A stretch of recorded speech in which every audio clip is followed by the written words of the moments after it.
अरविंद केजरीवाल से लगता है। और आम आदमी पार्टी को खत्म करने की इस कवायद में फर्जी केसेस हमारे नेताओं पे डालकर उन्हें जेल में बंद कर कर एक नई प्रकार की बदले की राजनीति बीजेपी ने शुरू करी है, जिसकी पोल खोल आज हम आज की इस प्रेस कॉन्फ्रेंस के माध्यम से आपके सामने करेंगे। सीबीआई और ईडी के पास मनीष सिसोदिया जी के खिलाफ मनगढ़ंत कहानियों के अलावा, मनोहर कहानियों के अलावा रत्ती भर भी सबूत नहीं है। ना केस है, ना मेरिट्स है, ना एविडेंस है, ना रिकवरी है, ना प्रोसीड्स मिले हैं। एक भी चीज नहीं है। किसी भी मुकदमे के लिए, किसी भी केस के लिए 4-5 मोटे मोटे तौर पे इंग्रेडिएंट्स, पदार्थ चाहिए होते हैं। एक मजबूत केस होना होता है, सबूत होने होते हैं, केस में मेरिट्स होने होते हैं, कोई प्रोसीड्स ऑफ क्राइम की रिकवरी होनी होती है, कोई ट्रेल होती है, कोई गवाह होते हैं, एक पूरी केस की एक ढांचा होता। मनीष सिसोदिया जी के खिलाफ सीबीआई और इन्फोर्समेंट डायरेक्टरेट के पास मनीष सिसोदिया जी के खिलाफ रत्ती भर भी केस नहीं है, सबूत नहीं है, एविडेंस नहीं है, प्रोसीड्स नहीं है। जब कोर्ट ने कहा कि सीबीआई सिसोदिया जी को बेल देने जा रहे हैं, सीबीआई मनीष सिसोदिया जी को राहत देकर बेल देने जा रही थी कि भाई पूछताछ के लिए आपने उन्हें अपनी रिमांड में लिया था, पूछताछ हो गई, कुछ पूछताछ में निकला नहीं, आपने बेफिजूल में समय बर्बाद किया, अब हम इनको बेल पे छोड़ते हैं।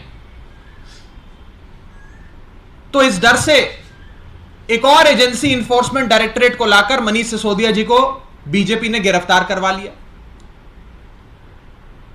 और पिछले 7 दिन से मनीष जी को इन्फोर्समेंट डायरेक्टरेट ने, ईडी ने अपने मुख्यालय पे रखा हुआ है। जब इन्होंने रिमांड ली तो कहा कि भाई हमें 10 दिन की पूछताछ करनी है मनीष सिसोदिया जी से। 10 दिन उन्हें हिरासत में रखना पड़ेगा, बड़े गंभीर सवाल पूछने, सुबह से शाम तक सवाल पूछने, बड़े बड़े गवाहों से मनीष सिसोदिया जी को कन्फ्रंट करवाना है। कोर्ट ने ईडी की बात मानी और कहा चलो जांच करनी है कर लो, 10 दिन नहीं 7 दिन दे देते हैं, 7 दिन में सारी कार्रवाई पूरी कर लो। हमने भी कहा ठीक है, ईडी जो करना चाहती है कर ले, हम कौन सा डरते हैं जान से। लेकिन आज मैं ये आपको बताना चाहता हूं इस मंच से कि पिछले 7 दिन में मनीष सिसोदिया जी से इन्फोर्समेंट डायरेक्टरेट के अफसरों ने मात्र 15 घंटे पूछताछ करी है। यानी कि रोजाना 2 घंटे की औसत पूछताछ, सवाल जवाब मनीष सिसोदिया जी से होते हैं। दोपहर बाद शुरू करते हैं, चाय पीते पीते 4-7 सवाल करते हैं और दिन समाप्त कर देते हैं। 7 दिन में मात्र 15 घंटे की पूछताछ, औसतन 2-2.25 घंटे रोजाना पूछताछ होती है। दूसरा, इन्होंने कहा कि हमने बड़े बड़े गवाहों से मनीष सिसोदिया जी का आमना सामना कराना है, इसके लिए हमें मनीष सिसोदिया जी की रिमांड चाहिए, उन्हें हिरासत में लेना है थोड़े समय के लिए, जांच पूरी करने के लिए। एक लंबी फहरिस्त दे दी कि इतने लोगों से मनीष सिसोदिया जी का आमना सामना कराना है, तो हमें मनीष सिसोदिया जी को अंदर रखना पड़ेगा। पिछले 7 दिन में इन्फोर्समेंट डायरेक्टरेट ने 3 लोगों से, मात्र 3 लोगों से मनीष सिसोदिया जी का आमना सामना कराया। और यह भी खाना पूर्ति है, यह भी खाना पूर्ति है, क्योंकि इन 3 लोगों से आमने सामने कराने में कोई सवाल, कोई काम का या केस से संबंधित चीज, आरोपों से संबंधित चीज, मनोहर कहानियां जो बीजेपी रोज मीडिया के सामने आकर सुनाती है उससे संबंधित चीज आज तक मनीष सिसोदिया जी से नहीं पूछी गई। 7 दिन मनीष सिसोदिया जी को इन्फोर्समेंट डायरेक्टरेट ने अपने दफ्तर में रखा, अपनी रिमांड में रखा और 7 दिन में मुश्किल से कुल मिलाकर 15 घंटे की जांच हुई और मात्र 3 विटनेसेस से, 3 लोगों से उनका आमना सामना करा। यह दिखाता है कि इनके पास ना सबूत है ना केस है, मकसद बस एक है कि मनीष सिसोदिया को कुछ भी कर जेल में रखो, मनीष सिसोदिया बाहर ना आ पाए, आम आदमी पार्टी के नेताओं को फर्जी मुकदमे दर्ज कर जेल में डालो और उन्हें बाहर ना निकलने दो। कोर्ट में जाकर बोलो कि हमें तो जांच करनी है जी, जांच में कैसे बाधा अटका सकते हैं आप, जांच के लिए समय दीजिए, सवाल पूछने, गवाहों से मिलवाना है।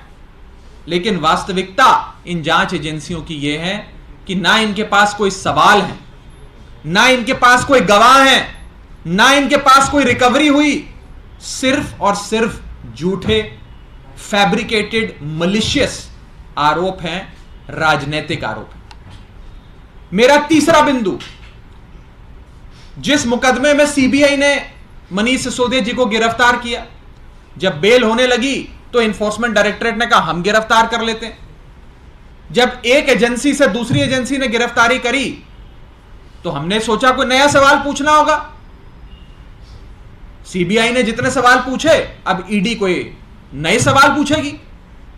आपको जानकर अचंभा होगा कि आज तक एक नया सवाल मनीष सिसोदिया जी से नहीं पूछा गया। जो सवाल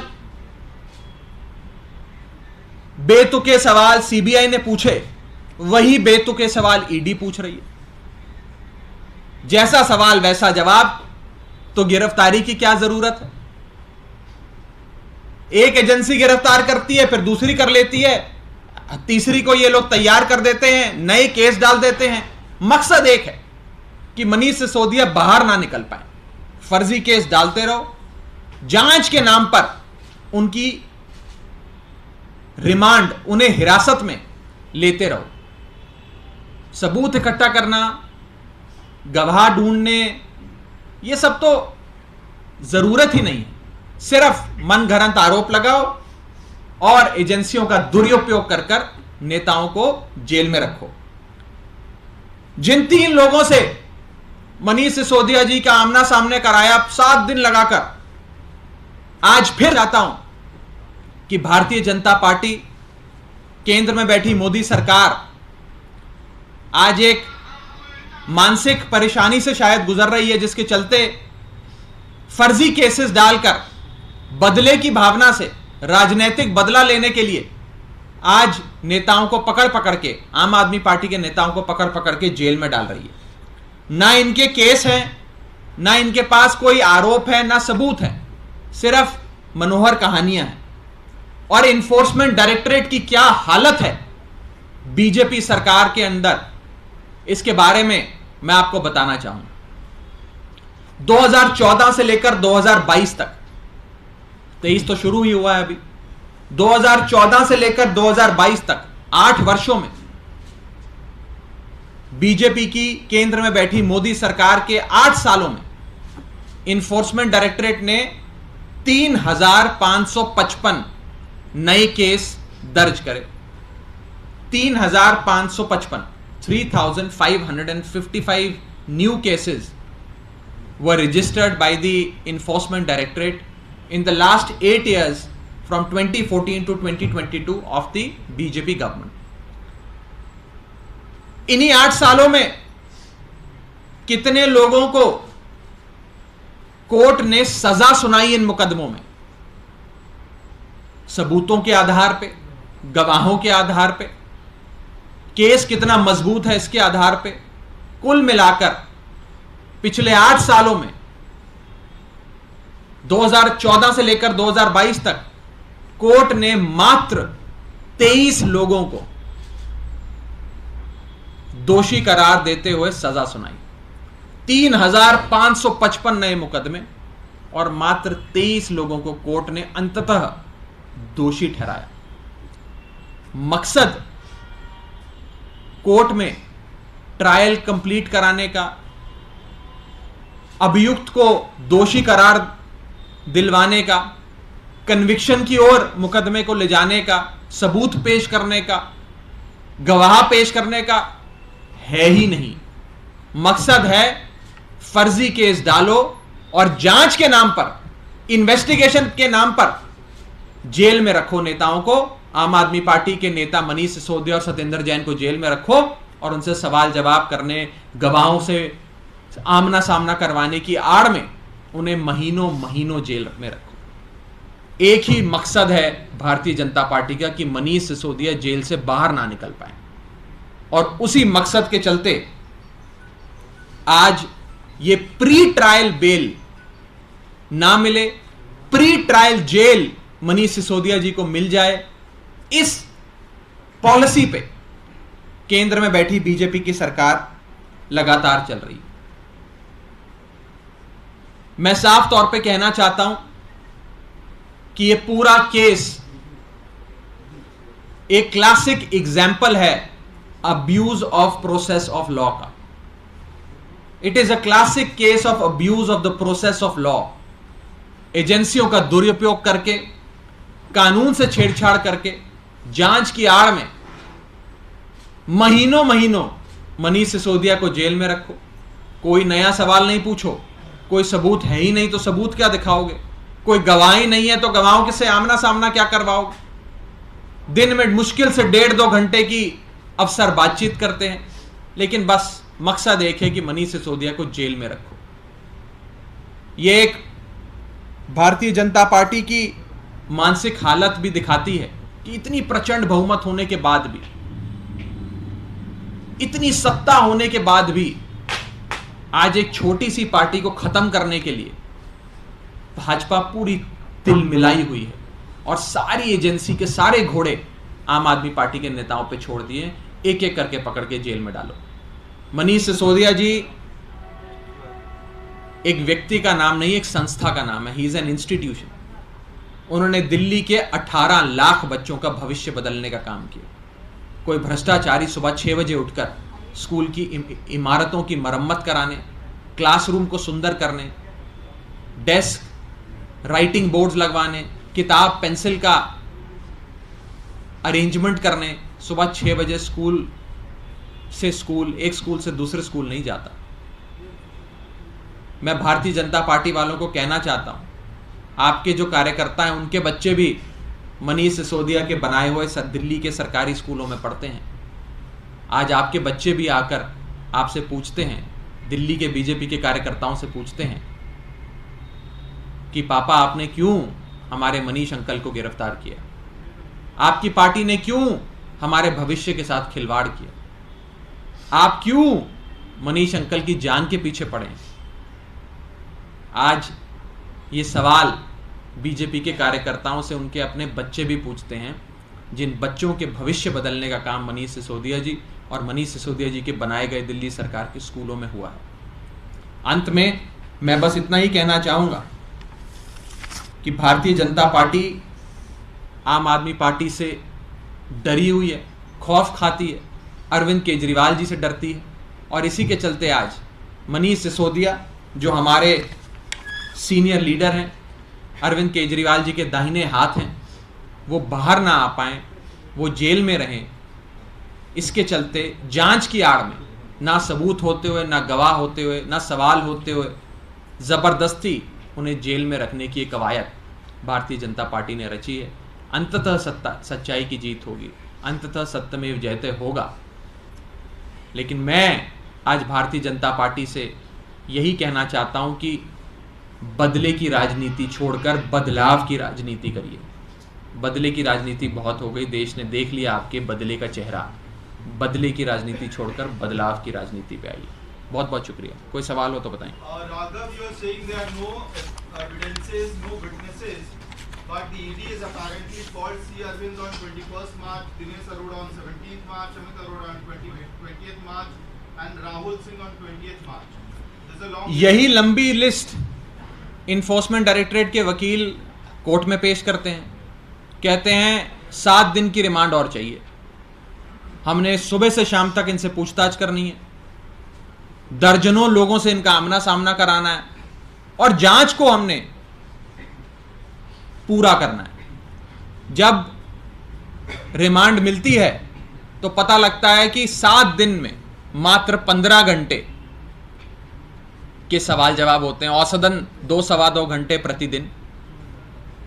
गवाहों से आमना सामना कराने के लिए दर्जनों नाम जो कोर्ट में दिए जाते हैं, उनमें से मात्र 3 लोगों से आमना सामना कराते हैं 7 दिन में। रोजाना किसी एक नए गवाह से भी आमना सामना नहीं कराते। अब कहते हैं उन्हीं गवाहों से वापस आमना सामना कराना है।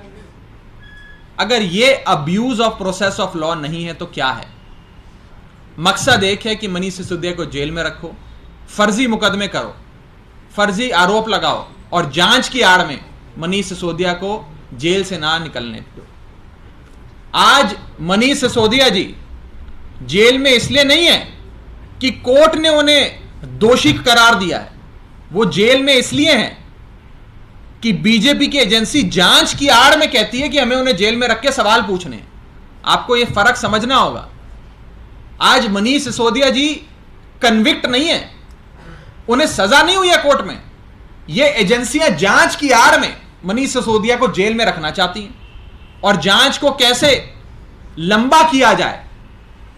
10-10 दिन की रिमांड लेकर दिन में 1 घंटे की पूछताछ करो, दर्जनों नाम दे दो कि इनसे आमना सामना कराना है, मात्र 2 लोगों से आमना सामना कराओ और कोर्ट में आकर रिमांड एप्लीकेशन डालकर कहो 10 दिन और चाहिए, 10 दिन और चाहिए, 10 दिन और चाहिए। मकसद यही है कि मनीष सिसोदिया जेल से ना निकले। ये एजेंसियों का दुरुपयोग जो भारतीय जनता पार्टी के नेता कर रहे हैं, मैं उन्हें कहना चाहता हूं कि हर दिन समान नहीं होता। इंदिरा गांधी को भी लगता था कि वो कभी सत्ता से बाहर नहीं होंगी, हमेशा सत्ता पे काबिज रहेंगी। आज भी जो लोग सत्ता नशी हैं उन्हें यही गलत फहमी है कि हम लोग भी सत्ता से बाहर नहीं होंगे। कल को अगर विपक्ष के किसी राजनीतिक दल की सरकार बन गई और उसके हाथ में ईडी सीबीआई आ गई तो फिर क्या होगा? तो फिर तो इस देश में बदले की राजनीति चलेगी। इसीलिए मैं कहना चाहता हूं बीजेपी को, बदले की राजनीति छोड़कर बदलाव की राजनीति करो। एक प्रेस कॉन्फ्रेंस में सुधांशु त्रिवेदी ने की, उन्होंने कई सारी बातें कही हैं। उसमें कहा कि टेक्निकल कमेटी ने होलसेल का जो अधिकार था वो सरकार के पास रखा था कि ज्यादा मुनाफा आ सके, और जो सारी चीजें हुई हैं अरविंद केजरीवाल के आवाज पर हुई हैं, उनके तरीके से हुई हैं, सारे नियम बदले गए और इस दौरान सत्येंद्र जैन भी मौजूद थे। तो उन्होंने पूरा इस मामले को सत्येंद्र जैन, संजय सिंह, मनीष सिसोदिया, अरविंद केजरीवाल सबसे जोड़कर बताया। बीजेपी कहती है कि कोई शराब घोटाला हो गया है देश की राजधानी में और 10,000 करोड़ का एक घोटाला है। 10,000 करोड़ रुपए में से 10 रुपए भी बीजेपी की एजेंसियों को आज तक नहीं मिले। रोज आए दिन आप देखते हैं जहां रेड होती है वहां करोड़ों रुपए नकद राशि मिलती है, करोड़ों की गाड़ियां, करोड़ों की संपत्ति बरामद होती है। यह एक अजीब सा ही बीजेपी के मन का घोटाला है, जिसे बीजेपी वाले कहते हैं घोटाला तो 10,000 करोड़ का है, लेकिन 10 रुपए का एक नया नोट भाजपा के लोगों को, भाजपा की एजेंसी को आज तक नहीं मिला। तो मेरा सवाल बीजेपी से यह है कि पानी पी पी कर आप रोज हम पे आरोप तो लगाते हो, यह सोचकर कि आरोप एक दिन आम आदमी पार्टी पे चिपकेंगे, लेकिन देश की और दिल्ली की जनता आपसे पूछना चाहती है कि 10,000 करोड़ तो छोड़ दीजिए, 10 रुपए की नकद राशि भी अगर मनीष सिसोदिया के घर से मिली हो तो बताइए। 10 रुपए की नकद राशि भी अगर मनीष सिसोदिया के बैंक लॉकर से मिली हो तो बताइए। 10 रुपए की नकद राशि भी अगर मनीष सिसोदिया के पैतृक गांव से मिली हो तो आप बताइए। 10,000 करोड़ के घोटाले लगाने वाले बीजेपी के मानसिक तनाव के शिकार नेताओं को मैं कहना चाहता हूं कि 10 रुपए भी अगर कहीं मनीष सिसोदिया के घर से बरामद हुए हों तो आपको जितनी जांच करनी है करिए, लेकिन इस प्रकार से एक मनगढ़ंत कहानी बनाकर, एक फैब्रिकेटेड मलिशियस केस बनाकर कीचड़ उछालना बंद करिए। देश की जनता देख सकती है कि आप क्या कर रहे हैं। राघव जी, अदिति जी जब मंत्री बनी थी तो उन्होंने ये कहा था कि डिप्टी सीएम तो वही ऑलरेडी नहीं रहे, लेकिन शिक्षा मंत्री मनीष जी रहेंगे, जब वापस आएंगे तो कार्यकाल संभाल लेंगे। लेकिन आज उनका जो बंगला है वो अतिथि को दे दिया गया है। हालांकि ये मान, देखिए वो तो एक कानूनी प्रक्रिया होती है। मैं साफ करना चाहता हूं आपको कि जैसे प्रभु श्री राम को जब वनवास हुआ था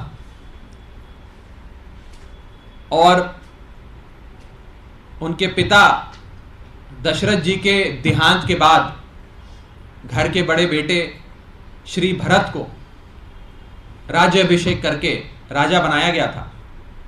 तो भरत जी ने अपने बड़े भाई प्रभु श्री राम की खड़ाओं रखकर 14 साल राज्य चलाया, अपना साम्राज्य चलाया था। आज वैसे ही मनीष सिसोदिया जी और सत्येंद्र जैन जी, एक जिसने शिक्षा के जगत में और दूसरा जिसने स्वास्थ्य के जगत में क्रांतिकारी काम किया, एक दुनिया के सामने मिसाल खड़ी करी, उनकी खड़ाओं रखकर उनके दिखाए गए रास्ते पर और उन्हीं के काम को आगे बढ़ाते हुए हमारे 2 नए मंत्री कार्यभार संभाल रहे हैं। और जैसे ही प्रभु श्री राम के वापस आने पर उनका राज्याभिषेक हुआ था, ऐसे ही जब हमारे मंत्री आएंगे वो अपना कार्यभार संभालेंगे। बजट सत्र चल रहा है और इस बजट सत्र में हम देख रहे हैं कि लगातार हंगामा हो रहा है। विपक्षी पार्टियां ये आरोप लगा रही हैं कि सरकार ही नहीं चाहती कि सदन में कार्रवाई हो। आपका क्या इसमें? मैं भी राज्यसभा का सदस्य हूं। रोज सुबह बड़ी ऊर्जा से सदन के भीतर भारत की संसद, लोकतंत्र के मंदिर, इंडियन पार्लियामेंट में जाता हूं, यही सोचकर जाता हूं कि आज सदन में देश के मुद्दों पर चर्चा होगी, बेरोजगारी पर, महंगाई पर, चीन जो भारत देश पे हमला कर रहा है उस पर, इन सारे विषयों पर गंभीरता से सरकार और विपक्ष के बीच बातचीत होगी, चर्चा होगी और उससे कुछ एक सकारात्मक चीजें निकलेंगी जिससे देश का कल्याण होगा। दुख की बात यह है कि सदन शुरू होते ही सत्ता पक्ष के लोग, भारतीय जनता पार्टी के लोग खड़े होकर नारेबाजी करते हैं, चिल्लाते हैं, शोर मचाते हैं और बीजेपी खुद सदन नहीं चलने देती। एक दौर यह होता था इस देश में जब विपक्ष में बैठे सांसद शोर मचाते थे, सदन की कार्रवाई को स्थगित करते थे, सरकार की जवाबदेही तय करते थे, सरकार से जवाब मांगते थे। वो एक दौर था जिसके बारे में सुना। आज एक नया ही दौर चल रहा है। बीजेपी भारत की संसदीय इतिहास की एक नई कहानी लिख रही है जिसमें सत्ता पक्ष के खुद के नेता, भारतीय जनता पार्टी के अपने सांसद ही शोर मचाकर, हल्ला गुल्ला कर सदन के भीतर वेल में आकर सदन की कार्रवाई स्थगित कराने के लिए शोर शराबा करते हैं। वो खुद ही नहीं चाहते सदन चले, या तो उनके पास कोई लेजिस्लेटिव बिजनेस नहीं है, या वो खुद ही नहीं चाहते कि सदन में कोई देश के लिए सकारात्मक चर्चा हो। और विपक्ष की जो मांगे हैं, ज्वाइंट पार्लियामेंट्री कमेटी से लेकर बेरोजगारी और महंगाई के मजबूत सवाल हैं, उन सवालों से डर कर पतली गली से निकलने का काम केंद्र में बैठी प्रचंड बहुमत की बीजेपी सरकार करती है। बहुत बहुत शुक्रिया, थैंक यू।